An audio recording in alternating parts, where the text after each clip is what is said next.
brainwash. Like literally since this week I've been brainwashing myself. Like Melissa tell me so listen, this is my favorite subject. This is my passion. I love this subject. This subject is going to make me a lot of money in the future. Like brainwash yourself and tell yourself that this subject is my passion.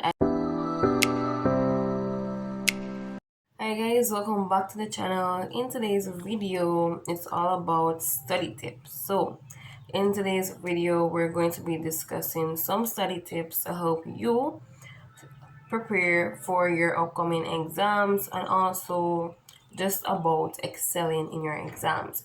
So if you're interested, don't forget to like, comment, share, and subscribe, and let's get right into these study tips. Okay, so the first study tip that I have is to start studying early for your exams.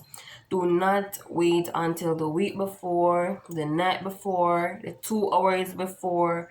Start studying from early. Like, do not allow that rush, the anxiety, and even don't allow procrastination to prevent you from starting to study early.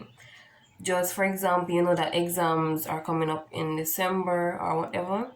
You would just ensure, say, you start studying. Just ensure that you understand the content, ensure that you grasp the content. Yeah, so that's the first study tip.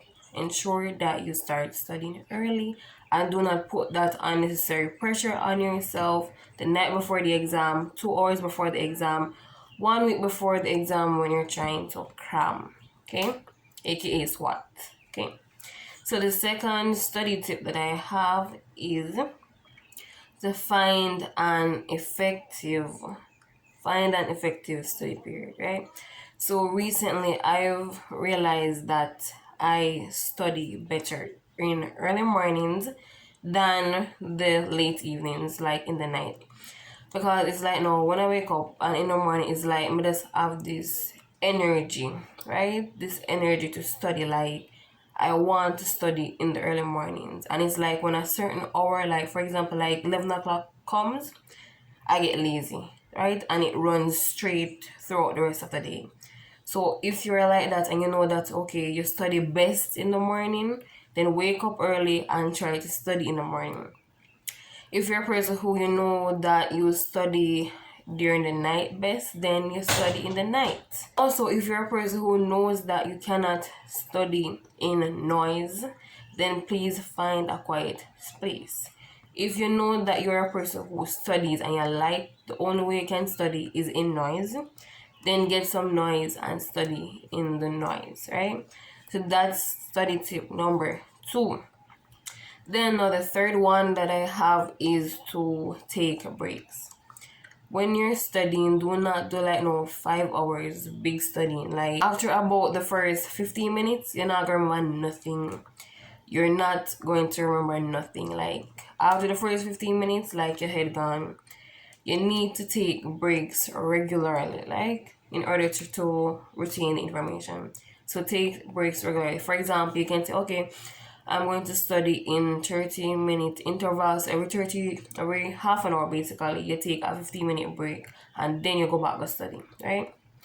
You can try that, or what you can do now is you can say every 15 minutes you take a break, because some people are busybodies that them cannot sit down one place too long. So you say, alright, every 15 minutes I study something, I go somewhere, I come back, I study again, I go somewhere, I come back. Just keep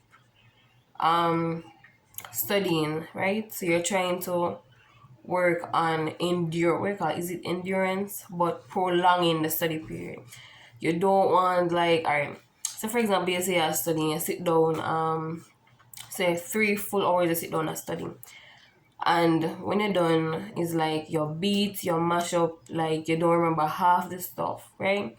But what if you did that same 3 hours of studying but with breaks in between? Then you would have retained more information and you would not be as tired and popped down. That sounds like a good idea. And then the next study tip that I have is ensure that you enjoy what you're studying, right? Now you might say, what if I don't enjoy what I'm studying? What if it's math or some science or something like that, and you absolutely hate the subject? What are you going to do?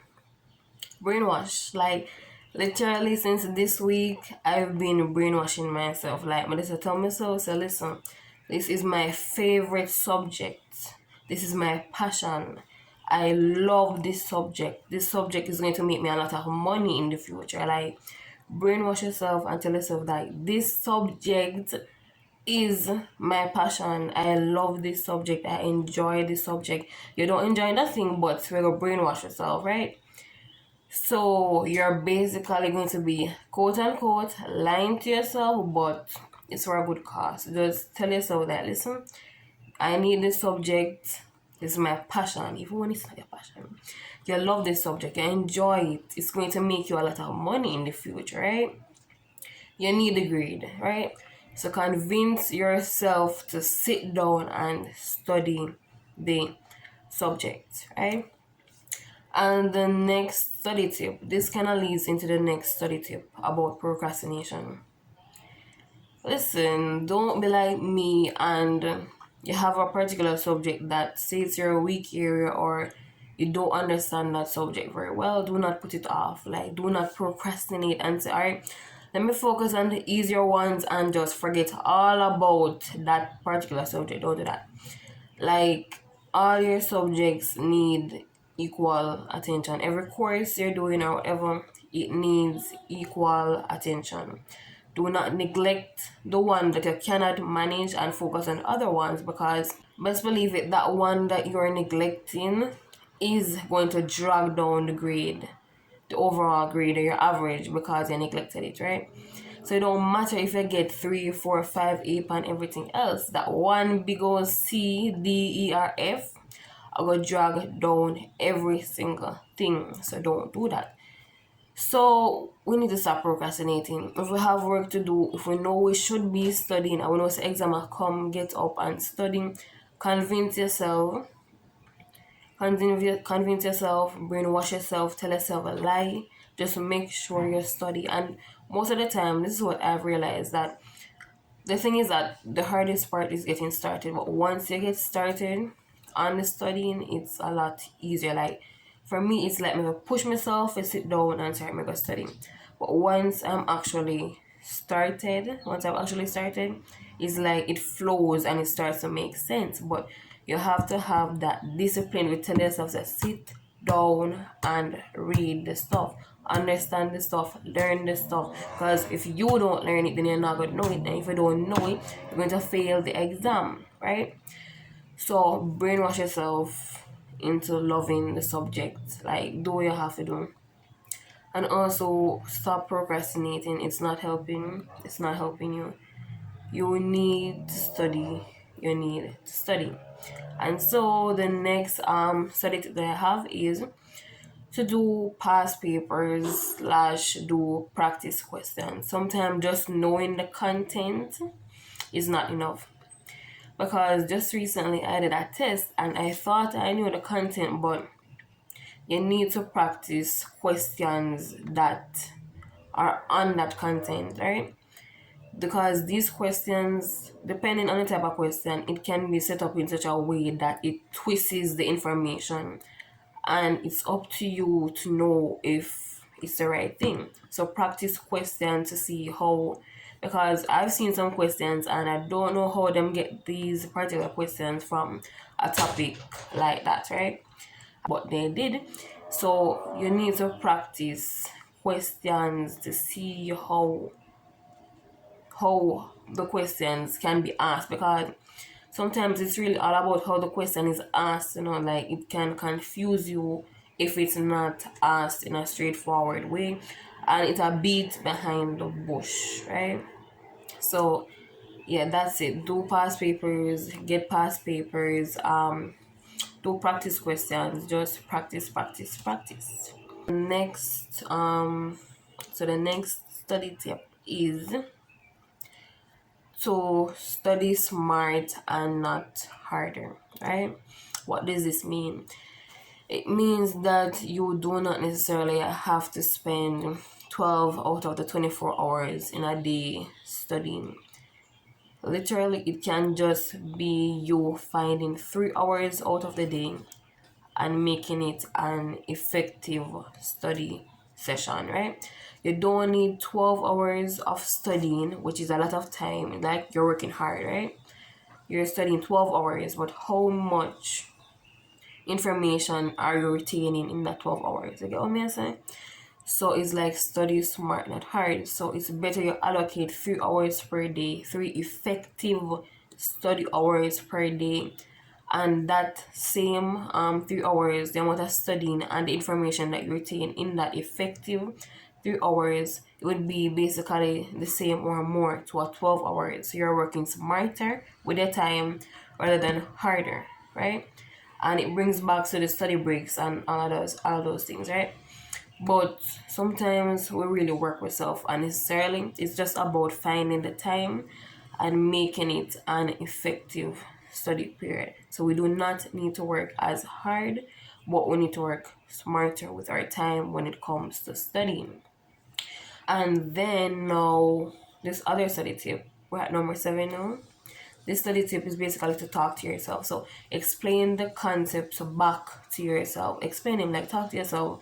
Talk to yourself and say biology is blah blah blah.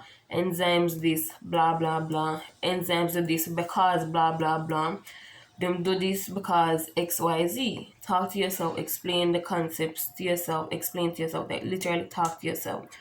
Or if you don't want me that crazy, talk to somebody. If they're willing to sit down and listen to your talk, your foolishness or talk your work, then find somebody and explain it to them. But other than that, talk to yourself, explain the concepts back to yourself and see if you can make yourself understand what you're saying, right? So that's another effective study method.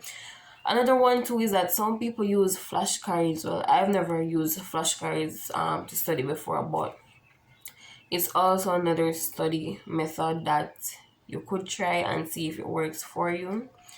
Yeah, you could try that and see. Maybe like with a subject such as Spanish, it may work in order to remember the words and stuff like that. But there are many study methods out there that you can use. You just have to find the one that works best for you.